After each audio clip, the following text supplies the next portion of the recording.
Enrique VIII, rey de Inglaterra desde 1509 hasta 1547, murió el 28 de enero de 1547 tras un prolongado periodo de decadencia física y mental que marcó sus últimos años de vida. Aunque oficialmente su fallecimiento se atribuye a causas naturales, su muerte fue, en realidad, el resultado de una combinación letal de enfermedades crónicas, decisiones médicas inadecuadas, una vida de excesos, y un entorno de poder donde la verdad se silenciaba por miedo a las consecuencias.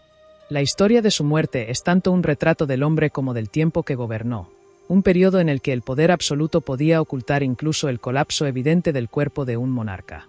En sus primeros años como rey, Enrique fue considerado uno de los príncipes más apuestos y carismáticos de Europa. Era alto, fuerte, bien educado, apasionado por la música, el arte, el deporte y el debate intelectual. Su presencia física imponía. Medía alrededor de 1,88 metros, lo que para la época lo convertía en un gigante.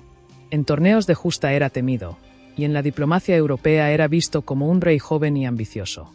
Sin embargo, ese vigor y energía se fueron apagando a medida que pasaban los años, y con ellos llegaron una serie de cambios físicos y psicológicos que transformarían a Enrique VIII en un hombre completamente distinto. El punto de inflexión en su salud parece haber sido un accidente ocurrido en 1536, cuando Enrique sufrió una caída durante un torneo de justas. Cayó del caballo y fue aplastado bajo el peso del animal. La caída le causó una herida grave en la pierna, y algunos relatos mencionan que incluso perdió el conocimiento durante varias horas. Aunque sobrevivió, nunca se recuperó del todo. Esa lesión provocó una herida abierta crónica, que con el tiempo se convirtió en una úlcera que nunca terminó de sanar.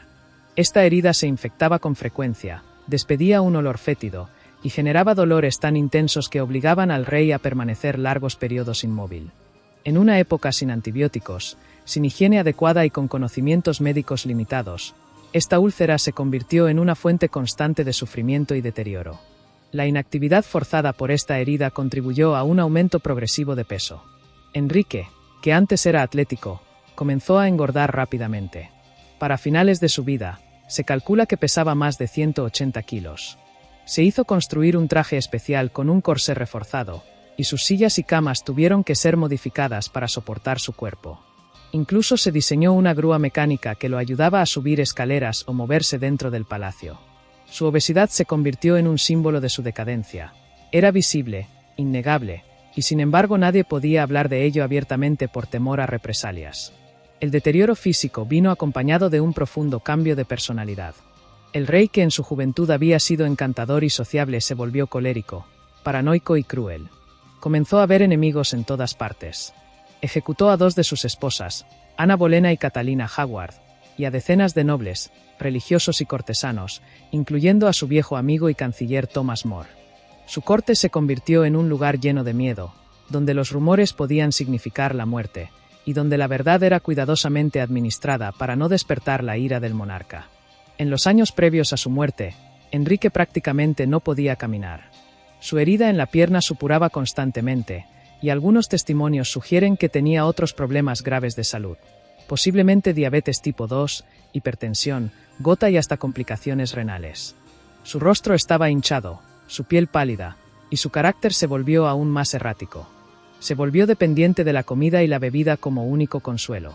Su dieta era opulenta, rica en carnes rojas, pasteles, vino y cerveza. Comía sin medida, y dormía poco. Su cuerpo estaba inflamado, su movilidad era mínima, y sus órganos internos daban señales de colapso inminente. Los médicos que lo atendían estaban atados por una mezcla de ignorancia y temor. Por un lado, no comprendían la complejidad de sus síntomas. Por otro, sabían que sugerir que el rey estaba muriendo podía ser considerado traición. La ley británica prohibía hablar de la muerte del monarca mientras éste viviera. Por ello, su estado fue mantenido en secreto tanto como se pudo. Sus sirvientes limpiaban las heridas y disimulaban los olores con perfumes, mientras él pasaba días enteros en cama, en silencio o sumido en accesos de ira. Sus ministros evitaban dar malas noticias, y las decisiones del reino quedaban muchas veces en manos de asesores que actuaban en su nombre mientras él yacía incapacitado. En las últimas semanas, su estado empeoró aún más. Dejó de hablar, comía muy poco, y los signos de insuficiencia orgánica eran evidentes: hinchazón, fiebre, confusión mental, somnolencia. Algunos informes de la época mencionan que sufría alucinaciones o delirios. El 28 de enero de 1547, finalmente murió en el Palacio de Viteal. Tenía 55 años. En ese momento, su hijo Eduardo tenía apenas 9 años, y ascendió al trono como Eduardo VI bajo una regencia que duraría hasta su temprana muerte a los 15 años. El traslado del cuerpo de Enrique VIII a la capilla de San Jorge en Windsor estuvo marcado por un episodio escalofriante que ha sido repetido por los cronistas de la época. Durante el trayecto, el ataúd, que contenía un cuerpo en avanzado estado de descomposición, comenzó a gotear fluidos. En una parada en Sion House, los sirvientes notaron que de la caja emanaba un líquido oscuro. La leyenda dice que un perro callejero lamió los restos que se derramaban del ataúd, una imagen que fue interpretada por algunos como una profecía cumplida. En vida, Enrique había sido acusado por sus enemigos de ser un rey de sangre, y su muerte, cubierta de podredumbre, parecía cerrar un círculo de tragedia. Enrique fue enterrado junto a Jane Seymour, la única de sus 6 esposas que le dio un hijo varón legítimo. No se erigió un monumento grandioso en su honor, como él mismo había deseado. Su tumba es sobria, incluso sencilla, para alguien que cambió el rumbo de Inglaterra con una voluntad implacable. Su legado fue profundo, rompió con Roma, fundó la Iglesia de Inglaterra, confiscó bienes de monasterios, fortaleció el Estado Tudor y dejó una dinastía que marcaría el destino del país durante generaciones. Sin embargo, su muerte sigue siendo tan fascinante como su vida. Fue un final silencioso para un hombre que vivió con estruendo.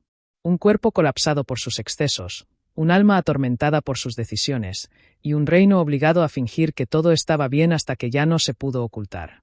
La historia de Enrique VIII no terminó con su último suspiro. En muchos sentidos, su muerte fue el comienzo de una nueva Inglaterra.